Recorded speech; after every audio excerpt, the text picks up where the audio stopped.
Well, good morning, all. I'm here to tell you that we got ourselves into this mess, and if we had a little bit of vision and resolve and political will, we can pull out of it. And I would like to explain or make a suggestion that pretty soon in this legislative session, we've all got to get behind a specific program or two. Doesn't have to be written in stone exactly as the program, but we've got to be starting to focus on solutions and ways out to present to people. I'm going to talk about the primary thing is House Bill 29 that's been co-authored by Representative Ringo and Representative Trail. It got printed, and it's in Revenue and Taxation Committee, ready for all you folks to make it sail if you like it. Sailing is kind of against the wind sometimes. A bit of history. I was in the legislature in 1965 when we passed the sales tax, and I was one of the folks on the House floor that presented a fifth of it to the group. At that time, we had 17 exemptions in the sales tax. And those 17 exemptions, except for one, were all there for one purpose.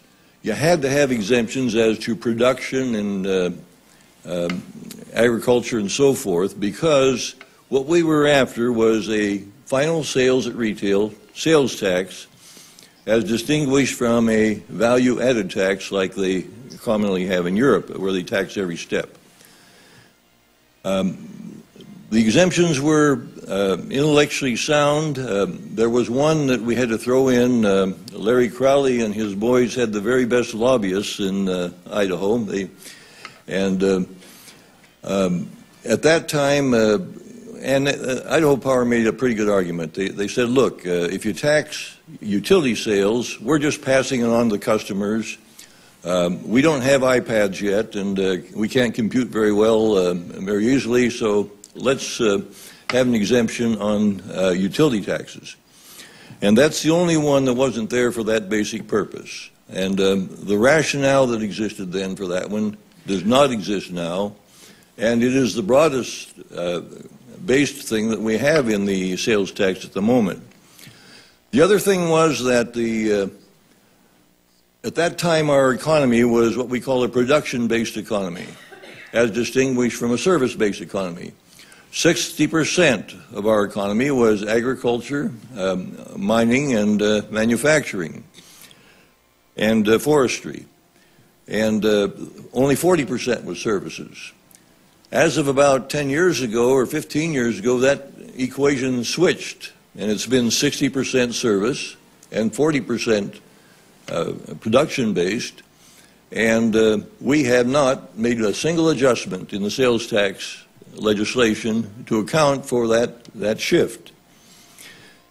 Then, as Mr. Redding has pointed out to you, over the years, the legislature kept adding more and more exemptions. And at the moment, depending on how you classify them, we have 89 exemptions rather than 17, or 88 exemptions rather than 17. The result of that is that the sales tax now brings in about $1 billion. The exemptions are worth $1.7 billion. The exemptions are worth more than the sales tax.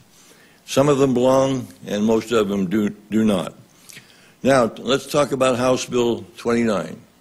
House Bill 29 reduces the sales tax from 6% to 5%. It eliminates only 10 of the exemptions and imposes a tax on 10 services, and the result is a net increase in revenue of $343 million approximately. $343 million while reducing the sales tax 1%. There's a basic rule of taxation: the broader the base, the fairer the tax. The sales tax is the second most regressive tax, but if it has a broader base, it's more fair than it is on a narrow base. And so what we are proposing in this House Bill 29 is that we can broaden the base of the sales tax, make it fair, reduce the sales tax 1%, and yet bring in another $347 million, which would go a long ways toward solving these problems.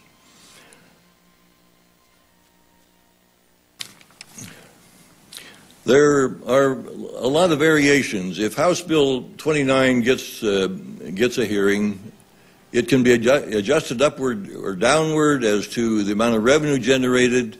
There are many themes that can be played there. One variation on a theme by Paganini is this. You can hold the sales tax at 6% and eliminate only 3 exemptions, and you bring in $324 million. How do you do that? You hold it at 6%. You remove the exemption on utilities. That brings in $93.3 million.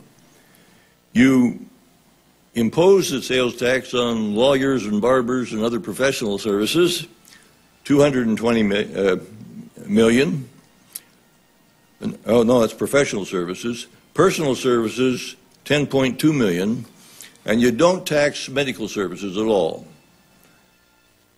Those 3 exemption changes could bring us in $324 million. And if House Bill 29 can hit the floor and be debated properly, it can be adjusted very easily upward or downward for any goal one would want. Now, let me put a little perspective on what we're talking about here. If, for example, we thought Idaho's economy, that we need about $500 million to erase some of the problems of the last 2 years and take care of what's coming up in the next several years, suppose we needed $500 million and we had the resolve to say to the legislature, we want $500 million more dollars. Idaho has 1,540,000 citizens, of whom 65% are over the age of 21, and therefore theoretically taxpayers. You divide that $500 million by that 1,028,000 taxpayers, and the cost is only $486 per person per year. $486 per person per year would solve most of these problems. Now, we don't pay that much, us citizens, though. Corporations pay $155 of that $486, bringing it down to $331 per adult per year would be the shared pain that we take. That's $27 per month, or 3 pizzas per month. Now, most of you can't give up 3 pizzas per month, but maybe you can quit chroming the bumpers on your pickups. And that doesn't even tell the story. It's less of a burden than that. Of the $155 business share, 25 to 35% of that is picked up by the federal treasury via the state tax deductibility. And even that doesn't tell the whole story, because I have not the figures here to account for what's paid by non-residents who are shopping or visiting or buying any items in our state. So for 2 or 3 pizzas per month per citizen, we've got $500 million. And I'm suggesting that each of us should ask ourselves, and we should ask the legislators, and we should ask our executive officers, if the choice is that teachers and state workers lose their jobs and their ability to support their families, or alternatively that all adult citizens make a shared sacrifice of 3 pizzas per month, which is the morally correct solution here? Which is in the greater public interest? Which best supports Idaho's future economically and quality of living wise? You have been handed out a form which I hope you will sign and pass on, and I'd like to get it out to a lot of people all over the state. We would like to tally those forms by about Wednesday and then turn them over to our elected officials. We have a chance with just a little bit of vision, a little bit of resolve, a little bit of focus on something that is more than just generalities to pull this thing off. And we need everyone in this room to help accomplish that. Thank you very much.